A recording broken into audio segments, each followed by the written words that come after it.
Well, hello and welcome to another edition of No Nonsense with Pamela Wallin. The federal Liberal cabinet met in a pre-return to Parliament session, promising to reduce the staggering number of temporary foreign workers coming into this country that has seriously impacted housing and healthcare and, of course, jobs. And they also talked about imposing tariffs on Chinese EVs. So the question, is it all too little too late to address record debt levels and, of course, the affordability crisis, or is it a sign the government is actually listening? For some answers to those questions, Robert Asselin, a former advisor to Justin Trudeau, to Paul Martin, to the former finance minister, Bill Morneau, but now his day job is senior vice president policy at the Business Council of Canada. He's also at the Monk School and the Public Policy Forum. So, Robert, what's the answer? Are Well, they listening? it looks like they were late on a few of these issues. The temporary foreign workers obviously has been an outstanding issue for, I'd say at least post-pandemic, probably 2 years. I think obviously directionally what they've done is good, but it's a bit late. Damage Mhm. has been done, and people have to realize it's been harmful at many levels. One is on GDP per capita. Yeah. Uh, Low wage immigration, obviously, not being helpful in a moment of economic hardship. The housing crisis has been exacerbated because of so many people coming at the same time in the country. Obviously, we're an immigration nation. Yeah. Immigration is it's a good thing, but you have to have reasonable kind of valves around being able to accommodate all these newcomers, and we didn't, obviously. And so, unfortunately, we've gone to a point where a lot of these problems have gone so big and so important that although you're kind of putting a lid on these problems, they will remain structurally, I think, problematic for a while. Yeah, those impacts are fundamental when you don't Right. have houses and affecting social services. A couple of questions just to follow up on this. These numbers are stunning, the temporary migrants doubling since 2021 alone. The Prime Minister, in response, basically said, well, the labor market has changed and companies wanted too much cheap labor. And why can't they just say, we messed up? Yes. And I guess the follow to that, which is, what were they thinking in the first place? What was the rationale? I always wondered about that, Senator, to be honest. I don't understand why we went from a very stable immigration policy, more or less, a little climb on the economic immigration ramp, Yeah. a little bit ramp on family reunification, but the temporary foreign workers and international student stream went so high so rapidly. It's hard to understand the rationale. It's almost like the government wasn't really paying attention to these programs, and suddenly they woke up and say, "Wow, we have a problem here." But it's hard for me to explain or to rationalize this. How did it happen? Why it happened? Certainly, contrary to what the Prime Minister said, I don't think it came from business groups such as Yeah, ours. they weren't asking. No. Yeah. And so I think it's just a bit of a sloppiness in the way they executed or thought about these things. And now, obviously, they are responding to a huge political problem that they have on their hands. Yeah. To the extent, though, that I mean, somebody must have thought it through because we've had reports recently that bureaucrats were kind of instructed to overlook the fraud prevention Mm, check marks to just let people in. It was kind of like they opened the tap. So if you're saying that kind of stuff, it looks as if you're intent on doing this, that it's deliberate. yeah, well, if it was ill-advised Yeah. because for all the reasons we mentioned, I think it was really harmful. We're at the very uncertain phase right now, economically speaking, and you're adding kind of structural weakness in the economy when you're doing things like that. And it's not something you can get out of easily, as we said. It will take some time to get out of that hole that we've created for ourselves. And so it was really bad public policy, to be honest. Well, it's changed a lot of attitudes. I think the number is it's almost three quarters, 72% of Canadians who are by and large very pro-immigration. As you say, we're an immigration nation, are now saying, okay, hold up here. We can't afford this. You're taking Yeah. jobs from our kids. There's a housing crisis. We can't go to the hospital for an operation. It's really reverberating. It's just common sense, I think, we're a really welcoming nation. I think it's a great strength of Yeah. ours. Economically, we've benefited always from immigration. This is something you want to preserve at all costs, to be honest, Canadians' Yeah, for acceptance of sure. immigration. But as you say, the fact that so many temporary workers came and, disrupted, as a result, disrupted some parts of the economy or made things worse. It's not their fault. It's just structurally the impact of uh, so many people coming in has been really Yeah. harmful, in my opinion. What's behind the move on the the 100% tariffs on Chinese EVs and tariffs on steel and aluminum? I mean, of course, the Americans have done it. So are we just following suit, We or are. or what's this about? We are. In fact, Jack Sullivan, the national security advisor, Biden's national security advisor, was just as the retreat the night before. So this was well telegraphed. It was clear that we were going to be on side with the US, Hmm. that we could not afford not to be. But there are lots of downsides to this thing too. Right. Protectionism is not a good thing for Canada. Yeah. Neither it is for other countries who pursue it aggressively. We've obviously this government has chosen to invest billions in EVs, mostly foreign companies coming here, and so part of it is also preserving these investments. Yeah. But the economic logic of it, to be honest, is not really sound. I understand the politics. I understand being on side with the U.S. But there's a limit to protectionism as public policy. And although I will also admit that China is not really playing by the rules when it comes to Exactly. Yeah. these things, so that also has to be answered for. But it is a slippery slope that we need to be careful. And why protect this sector vis-a-vis other sectors? Also begs the question on the slippery slope side, because other sectors could now say, well, you protected the sector, why are you protecting Exactly. us? Yeah. And then there's no end to it. So to be honest, it's a difficult trade-off in this case. I don't want to be too critical. And at the end, probably that being on side with the US matters more given the USMCA renewal coming in. But there's also downsides to this decision, in my opinion. Yeah, and it looks as if, I mean, China and the US recently signed an agreement on, fiscal financial stability, et cetera. It's almost like they're out recruiting us to help them with their deal, but there are a lot of downsides for us. Yes. I mean, Yeah. overall, we're a trading nation. We Yeah. depend on open markets. And the geopolitics right now being what it is, a nation like Canada restricting access for trade in sectors as a general principle is not a good development, Yeah. Well, But it also, also, yeah, yeah, go ahead. no, but also, I mean, we also need to recognize the reality which we're in. Once the US does something like this, it's hard for us. We're a pretty integrated economy. It's hard for us to be Correct. apart. Yeah.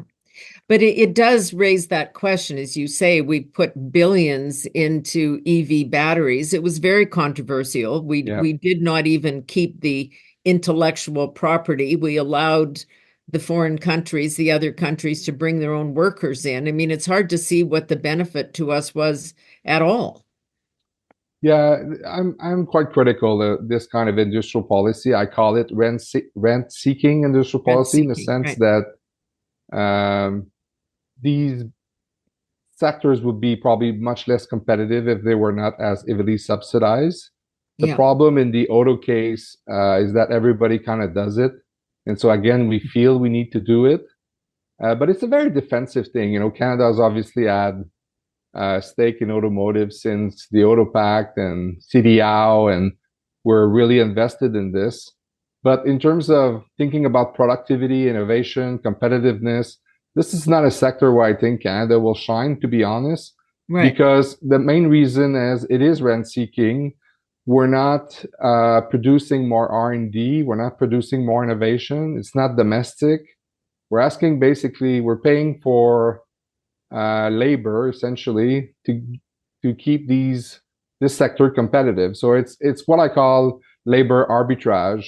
In other words, subsidizing jobs Yeah. for us to keep a stake in this industry.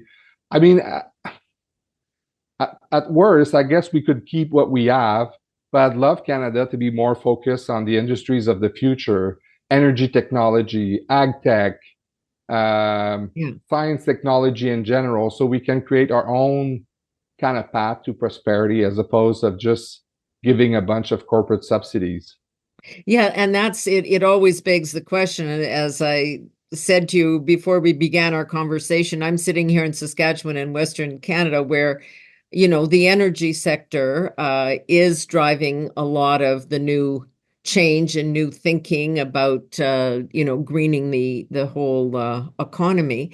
And they keep feeling like they're getting punished. More taxes on the Yeah. ag sector, more rules and regulations and restrictions on the energy sector when that's our strong suit, unlike autos, which is not our strong suit. Yes. If you look at our trade balance, essentially, if it wasn't for oil and gas, we would have a huge trade deficit, structural Right. trade deficit, which speaks to our lack of competitiveness in the industries where we need to compete. But it also speaks about the strength of this sector for Canada. Like it literally pays the bills right now. Yeah. So we should not punish it. We should encourage it to be more innovative. Obviously, driving to a more low carbon economy, which I think the industry is largely on board with, and it's going to take some time.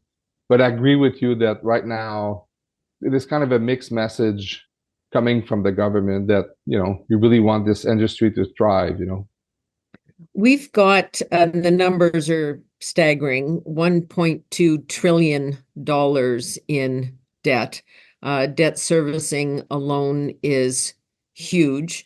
To even make a dent in any of this, the experts, people such as yourself, say you'd need to cut spending by somewhere up to 15%.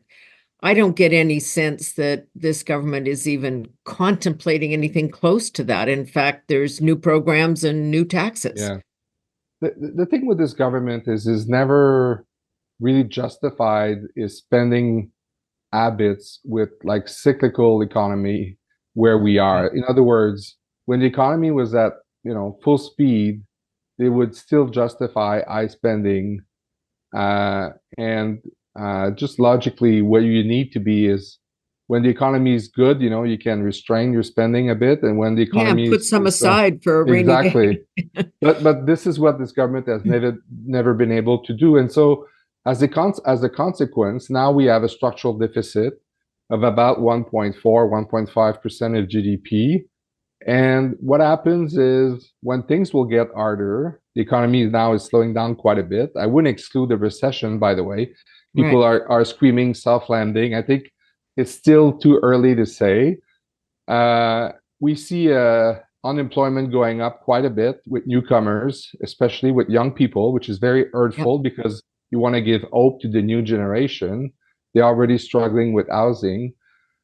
And so it's hard to imagine that suddenly the government could kind of restrain itself with this situation. And then everything being relative, we're going to have eventually to spend more on things like defense. We're going Yep. to, because of our demographics and people aging, we're going to have to spend more on healthcare. This is notwithstanding who's going to be in power. We're not going to Right. let older people, suffer. We're going to pay for their care, and so this is what I'm worried about. This is where this is going. And you add to this structurally weak growth. I'm finishing a paper that will be out soon. It's entitled Engines of Growth. And one of the things I explained at the beginning is that we're in this productivity crisis right now Yep. where um, we can't, you know, it's going to be challenging more and more to pay for the stuff we assume we have the capacity to pay for. So all these things consider, I think on the fiscal side, structurally, we're going to be in a situation that's going to be much more difficult 5, 10 years from now, and that are going to require some very tough decisions, unfortunately.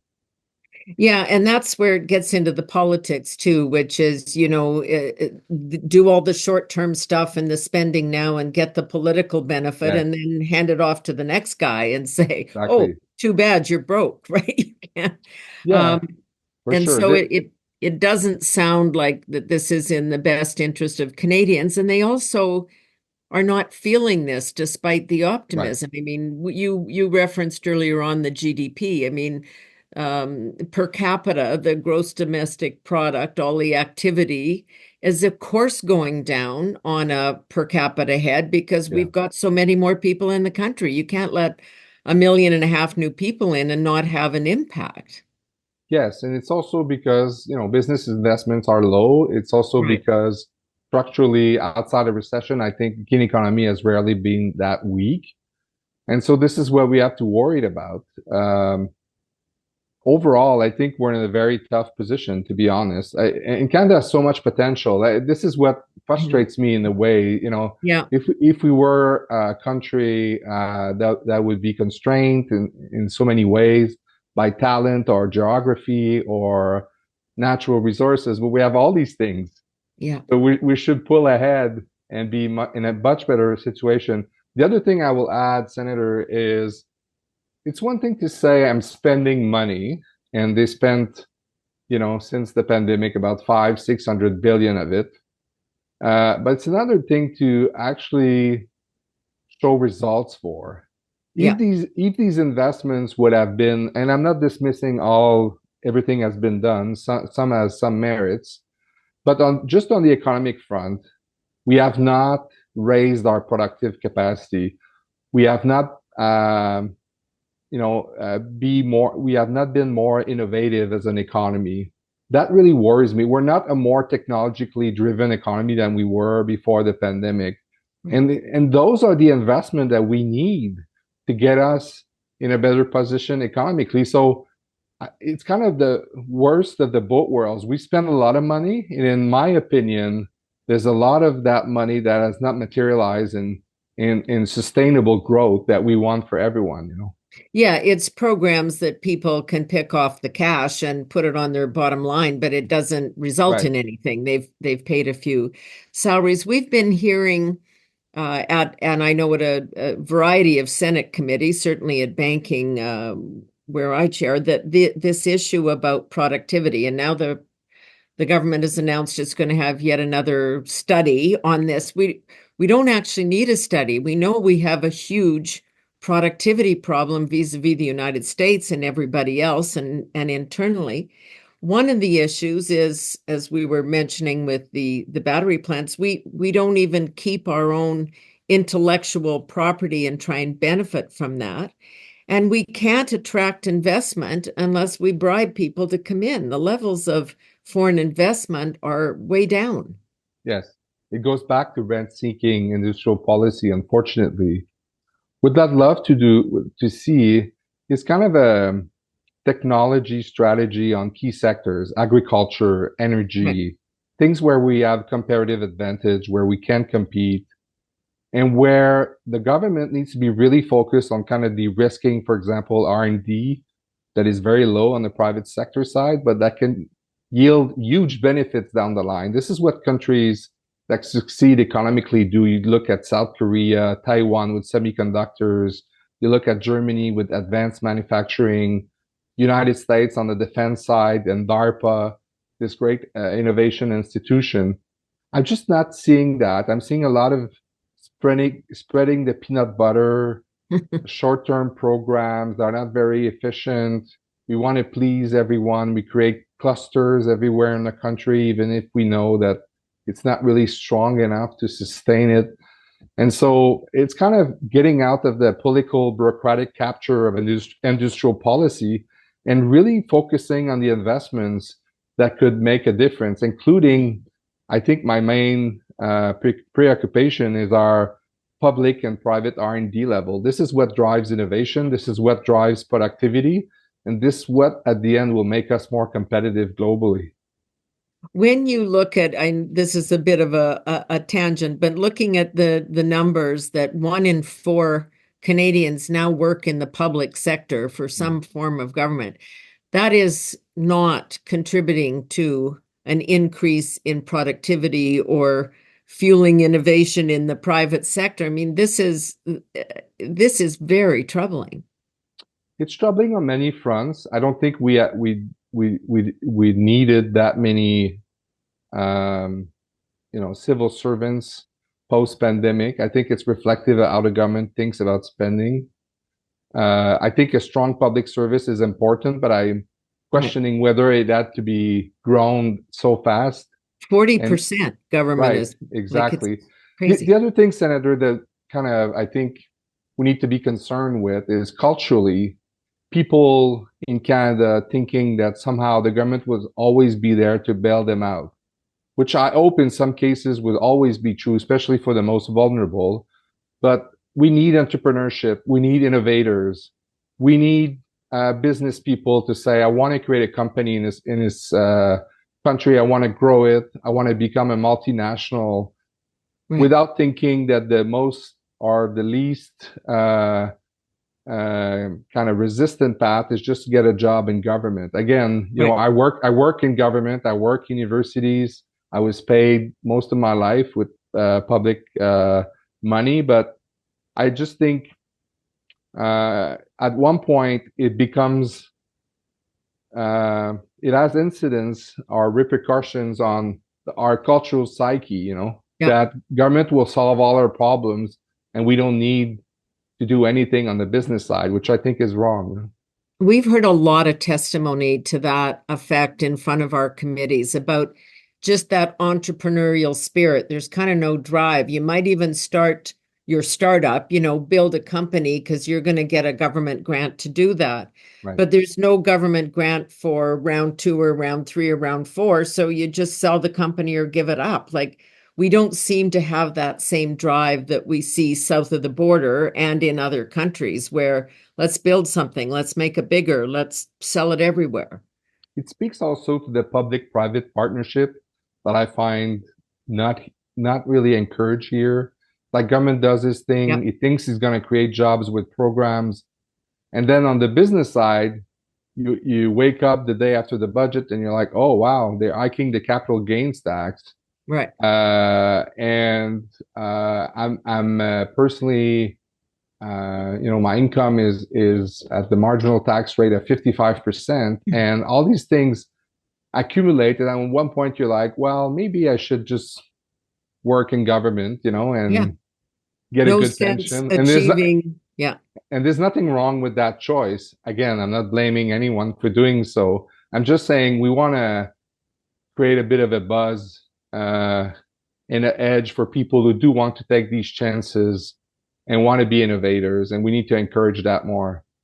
But the capital gains tax really is, and I think there's lots of research on this from economists such as yourself, that I mean, it really impacts the agricultural sector, the farming sector, all of their planning. We've seen the impact on small business, like the doctors and dentists that Yes. run their own businesses, who are making quick, maybe not the wisest decisions because government comes in and announces this policy and says it's retroactive, even though we haven't done a bill. There's no law, but it's going to affect Yeah. you. So they're out selling their real estate or handing the farm over to the kids so that they can deal with what seems an ill-considered new approach to taxation. Yes, there are two big issues, in my opinion, with this decision raising capital tax gain. The first is it shows that this government is fiscally very undisciplined and they needed more revenue to fund their kind of activist agenda. But this comes at a high cost on the investment side. We just talked about how weak structurally our economy is. And Right. so basically, you're sending the signal that more private investment is not welcome in an economy that's already weak and needs more investment, especially private investments. And so I think you're doing a lot of harm raising taxes at a time where you need capital flowing in the economy, and in an economy, frankly, that is losing its edge on tax competitiveness. At Yeah. budget after budget, we've seen Minister Freeland adding new taxes for Yeah. the last 3, 4 budgets. And so at one point, people look at other jurisdiction and they're like, well, maybe my money is more welcome elsewhere. And Yeah. that becomes a big problem. Well, and that's what we're seeing, like money flowing into Canada now down from sort of 11% to 6 and change, right? Like that's significant. It's significant. I'm really worried also in sectors where we need foreign investment and it's not coming. We brag ourselves to become a critical mineral superpower. Right. But when you look at mining investments, it's actually been down for quite a while because the demand is just not there. And so there's kind of a huge contradiction between like these uh, government ministers saying we're going to be this and that, and what's actually happening on the ground. I'm Yeah. not seeing, by the way, any hope that we're going to be able to provide the companies we paid here to come here to give them our own critical minerals. I don't see that timeline being short enough. And so if it takes another 10, 15 years to actually get this out the ground, maybe We're, others we're will out of move the to something game. else. We're Exactly. out of the game by then. The Yeah. Chinese will have answered that. No, that's the issue, and that's what you hear all the time, which is things like Bill 69, the red tape, the regulatory hoops. They can't build a mine fast enough. They can't meet all the consultation and red tape rules. And we are kind of putting ourselves out of business with that. The governments, I should say, not just the federal Yeah, government, but not every just the government federal. Yeah, in Canada are gonna need to be much more agile, much more quicker in the way they respond. The world is moving fast now. We're not in a Canada's not in a position where we used to be very comfortable doing the same thing. It worked. We didn't really worry about our prosperity. I would say for the last 15 years that has changed. And we're not responding at the pace we should be responding. And yeah, so our competitors are moving and we're not and we're because we not. think, well, we're Canada, everything's going to be fine.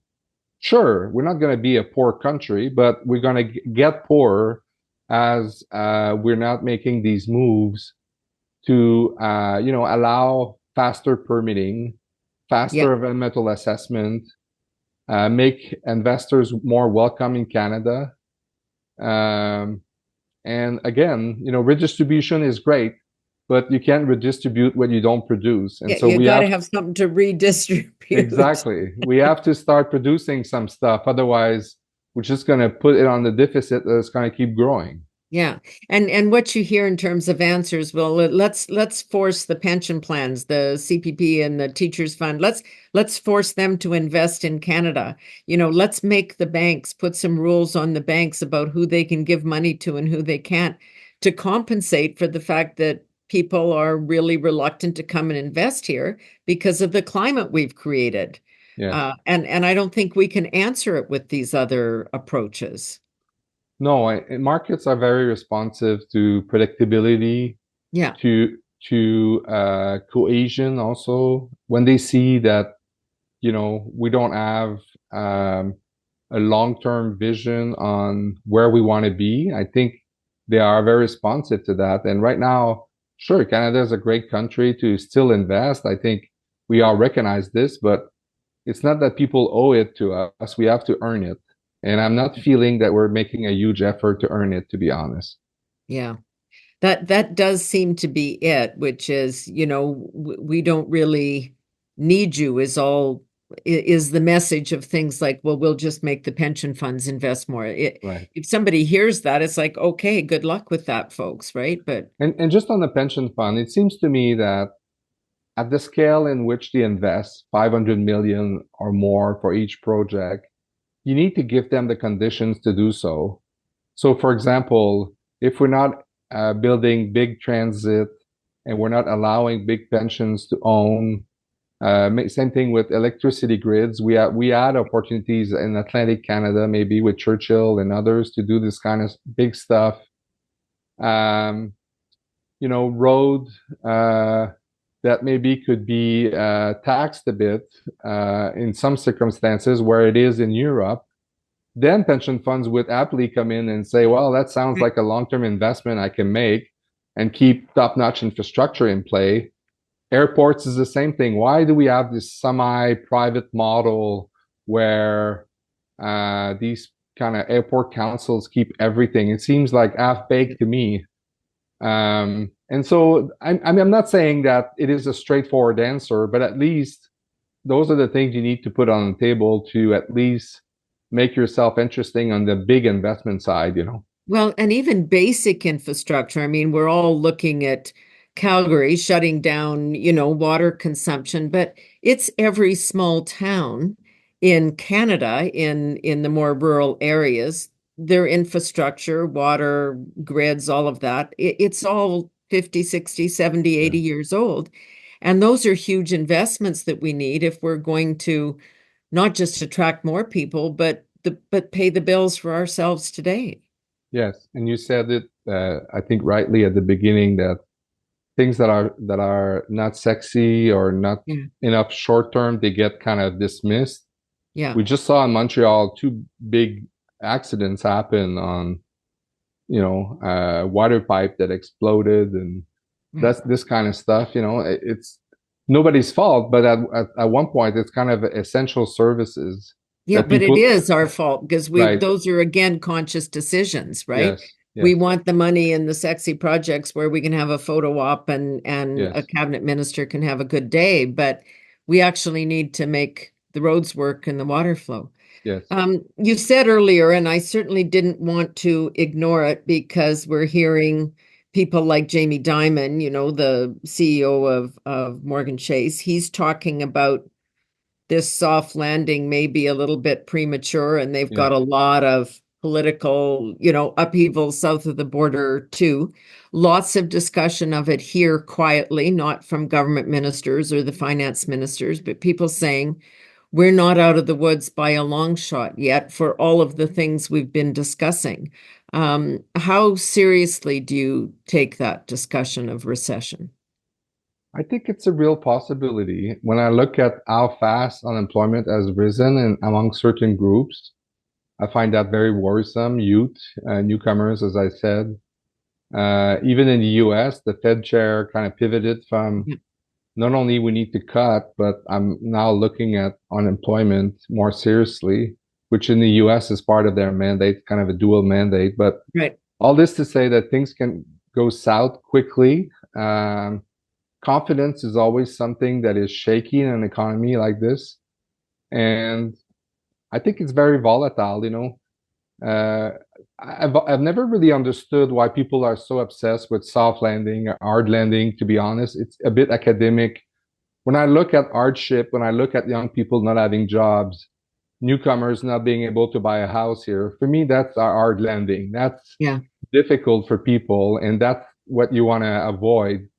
And so for the government to say, oh no, we've achieved this, or I find this quite premature. I think things could still go south quite a bit.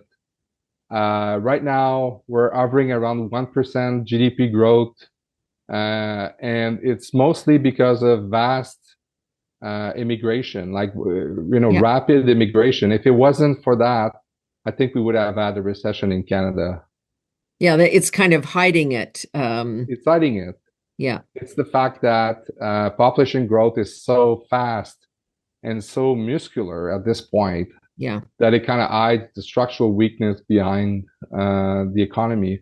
But But as you it's, said, GDP per capita shows that yeah, 6 out of the last 7 quarters have been negative, and the trend is bound to continue for a few quarters, in my opinion.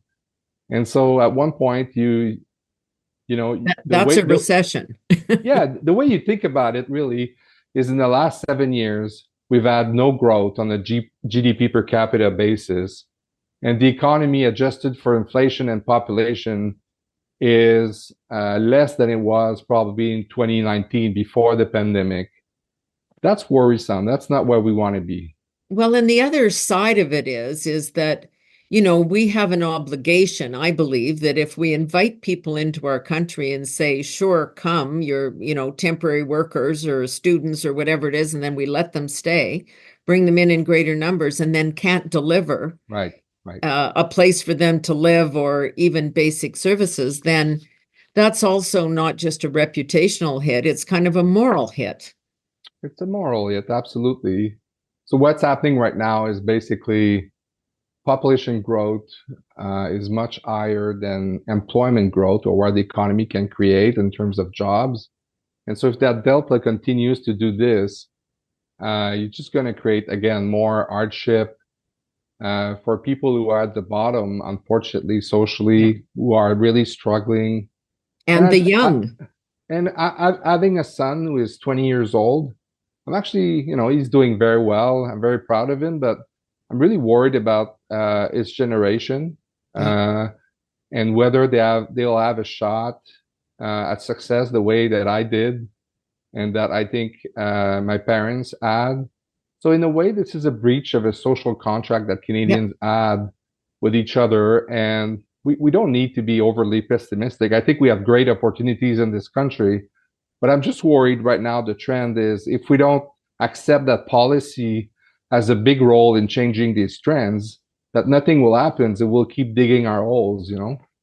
Well, I'm And talking to the kids that age, the same age as your son in my life, who are saying that I don't know about a house, or my house has to have right, a an apartment in it so I can rent it out because I don't know how my job will work. I don't know whether we should have kids because, you know, are we going to be able to afford that? Like those are conversations we didn't think of or right. didn't have to have, right? So yeah, we have the agency to change this. Policymakers do, but it needs to be a sense of urgency that right Yeah. now it's not a moment where we need to congratulate ourselves about how great we are as a country, and we are. It's more about, okay, guys, we have work to do. Let's do Yeah. it. Uh, progress. I always say, progress is a choice. It Right. is a policy choice. Right now it seems that looking again, going back to this cabinet retreat, they announced stuff that they're probably 2 years late on. Yeah. Why is that? Why are we so late on the game, in the game, on the ball? We should be ahead. The just a final question on what is happening stateside. I mean, the election looked as if it was Trump's to lose until the Democrats changed the top of the ticket, and we have Kamala Harris now talking about things like price controls. We'll know more as the debate and whatnot unfolds, but that also has repercussions Yes. for us here, either which way it goes stateside. I'm worried about the trend that people, and I understand politicians feel the pressure from people who are suffering right now. Yeah. But this populist agenda on both sides of the aisles is very damaging. When you start talking about price controls, protectionisms, high tariffs on every country that you have a trade deficit with, and that would include Canada, by the way, Yeah, for sure. that's worrisome. That's worrisome. And I'll be honest, I haven't heard I haven't heard great public policy ideas from both sides of the aisles in the Right. U.S. in this election campaign. And I think Canada's going to have to deal with, a big trading partner that is more difficult to deal with as we go on.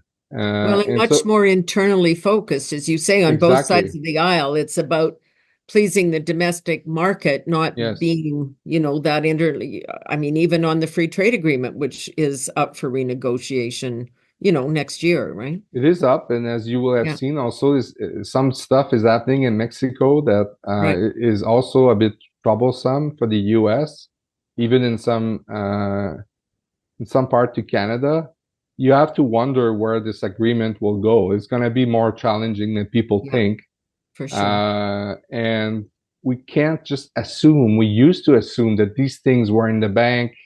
They were Yeah, just going to continue and be kind of there for our prosperity, but it's not the case anymore. Again, you have to fight just to be on the on the agenda for Yeah. this country on both sides of the aisle because they're just not thinking about us. And we shouldn't probably be lulled into, some sense of complacency, because if the Fed starts to bring the rates down and the Bank of Canada continues to cut rates, then you hear from government, well, debt is cheap, so we can continue spending. It's not. The bills are coming in. Yes. And people have to understand on inflation, even if it comes down fast, price levels are still going to be Right. low for high for a long time. And that's where the damage is. You go for breakfast in a restaurant, two eggs, bacon with toast, you pay $22. Yeah. Even if inflation comes down at 2%, it's still gonna pay $22 and Yep. 50 cents, you know. It's not go back to 15 where it was before. Exactly. And so this is what people I think are misunderstanding about inflation. It has lasting effects that are very, very damaging. That's why all this, discourse about transitory was ridiculous. We've had Yeah. inflation for 3 years now. It's still at 2.5. Of course, it's coming down, but it's still over target. Well, it's why the politicians seem so out of sync, again, in this country, in the US, telling everybody that things are getting better, but they're not feeling it because it's No, still $22. exactly. Yeah. And this is damage that will be there for a long time. In real wages, if you take out inflation, are stagnant Yeah. because we are not as productive as we should be. So Yeah. this is a huge public policy problem we need to address. I know people don't like to hear productivity, but at the end of the day, it's everything. It's how Yeah. you grow your pie. That's how you're able to pay for the stuff we want the most vulnerable of us to benefit from. And so we can't kid ourselves. This is going to be an uphill battle. Yeah. Well, I'm glad there are people like you, thinking about it, writing about it, talking about it, and giving us all a little bit of a wake-up call, which is this is serious stuff, and we got to sometimes put the politics aside. Robert, thank you. Thank you Thank you so much. for I your appreciate the insight. invitation. Yeah, it's great. Robert Asselin, he's a senior vice president of policy at the Business Council of Canada. Had a very interesting career advising, even liberal prime ministers, and I wish they'd listen. I wish everybody would listen to what you're saying. Thanks again for being Thank with us, you. and thanks to all of you for joining us for this edition of No Nonsense with Pamela Wallin. We'll see you soon.